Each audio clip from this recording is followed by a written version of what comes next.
This is Gary with GEEZBEEZ, and I've been busy in the woodworking shop this week. I put together the Pura boxes and Hillco boxes, and they both went together real well. Really good made boxes. I also put together 100 medium frames, which I am waiting on my foundation for these medium frames. So I did 100 of these this week. So I'll show you how I made these real quick. The frames, I got a frame jig, and I got some partitions to hold the frame sides in place and put them in the frame jig. And then we put the side pieces in and we glued them, and then we put the top bars on, and then we stapled them down with 1 1/4 inch crown staples. And then we went and flipped them over, took the partitions out. That's very important to take your partitions out. Now you put your bottom board on and it's ready for foundation. So I also made some entrance reducers. I looked up, and entrance reducers are about $2.99 now.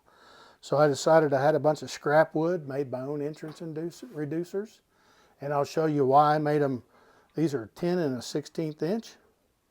And they have a 3-inch opening and a 1-inch opening. So I'll take you down the B yard and show you why I made 42 of these.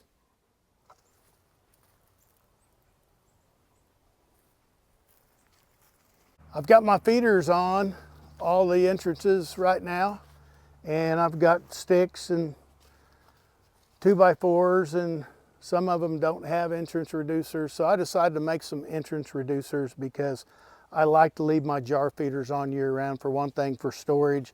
For another thing, with the changing weather we've got, I mean, we'll get 2 weeks of really nice weather, and then we get some. So I end up feeding at odd times. So I just leave them on because I find myself pulling them off, putting them on.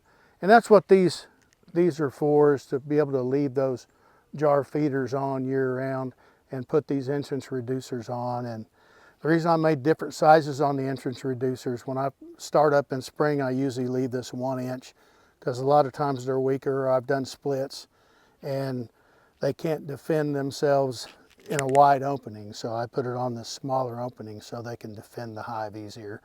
And then as time goes along and they get a little bit bigger and they're bringing in a little bit nectar, I'll put it on this 3-inch opening.